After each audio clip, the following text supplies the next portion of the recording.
pandemi corona ini berakhir? Sampai kapan kita harus di rumah aja? Akan berakhir tahun depan atau jauh lebih lama lagi?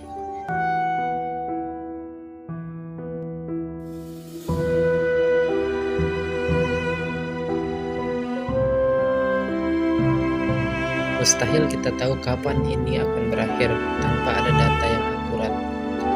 Bagaimana pandemi corona di Indonesia, khususnya di Lombok ini? Apakah sudah di puncaknya atau sudah berjalan turun?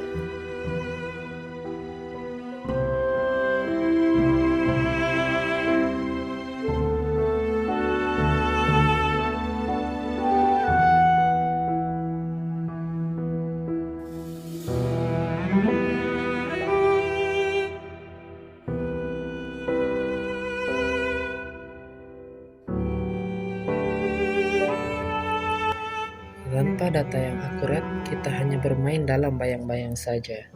Entah kita yang lalai dalam menjalani protokol, atau ada yang salah dari sikap dan tanggung jawab kepala daerah.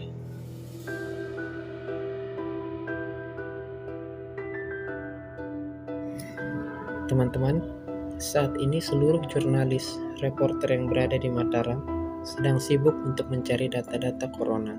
Berapa banyak yang terkonfirmasi positif, terkonfirmasi sembuh, seberapa besar dampaknya, seberapa besar dan cepat penyebarannya. Data-data ini semua merupakan pegangan untuk publik, agar publik bisa menjadikan itu sebagai rujukan untuk mengukur risiko, mengambil sikap, dan menentukan pilihan-pilihan. Kebijakan pemerintah di tiap daerah berbeda-beda.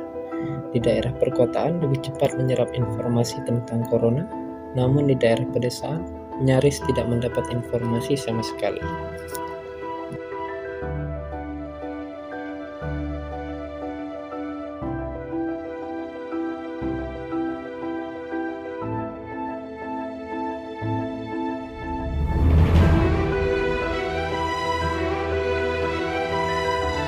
Sudah banyak kita temui peraturan pemerintah daerah untuk meredam COVID-19 ini. Namun semua peraturan itu seolah tidak ada gunanya lagi.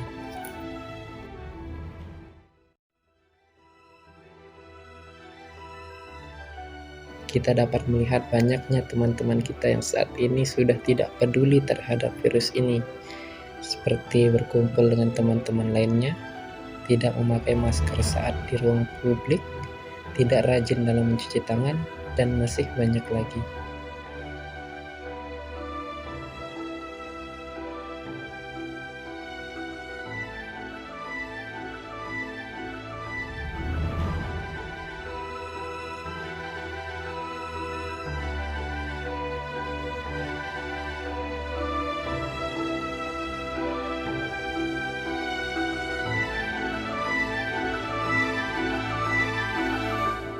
Nama gue Bambang, gue mahasiswa UNAIR, jurusan ilmu politik, dan gue semester 7 saat ini. Gue sudah 2 bulan di Lombok dipulangkan karena corona.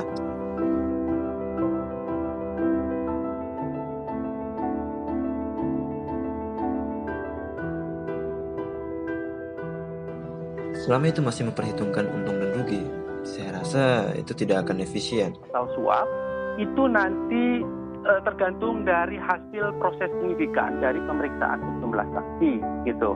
Kalau kemudian di dalam perjalanannya itu ada fakta-fakta yang itu berhubungan dengan unsur melawan hukum, kemudian memperkaya diri sendiri atau korporasi, atau kemudian ada potensi kerugian negara, itu pasti diterapkan pasal-pasal yang berhubungan dengan pasal 2 atau pasal 3, yaitu dalam hal ini yang berhubungan dengan pasal kerugian negara.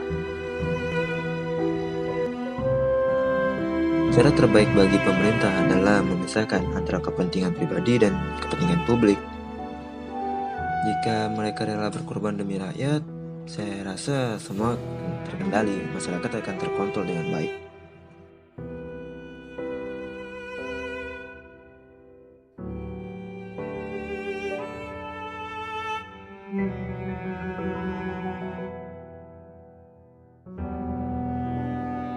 Di sini letak permasalahannya, kita seolah-olah hanya disuruh mengikuti semua peraturan kepala daerah. Kita tidak ada yang tahu pasti berapa jumlah data pasien dan corona saat ini. Sehingga tidak sedikit dari kita yang berpikir kita sedang dipermainkan oleh pemerintah saat ini. Pemerintah memberikan propaganda, ketakutan agar kita tetap tunduk pada penguasa.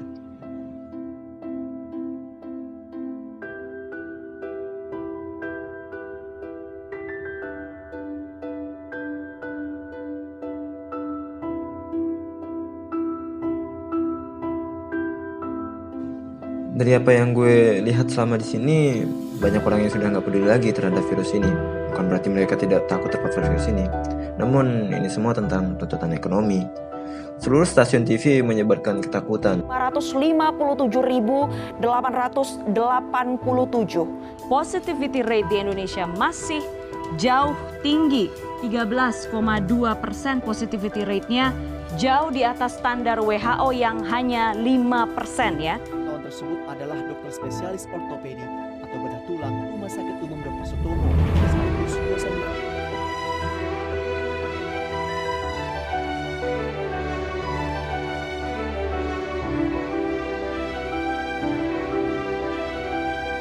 Tapi di sisi lain, penguasa melihat ini sebagai peluang bisnis.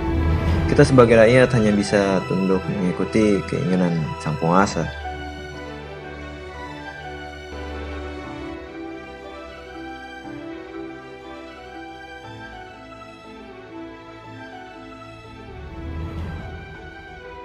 Dalam melaksanakan urusan pemerintahan yang menjadi kewenangan daerah, Kepala Daerah dan DPRD selaku penyelenggara pemerintahan daerah membuat Perda sebagai dasar hukum bagi daerah yang menyelenggarakan otonomi daerah sesuai dengan kondisi seperti saat ini.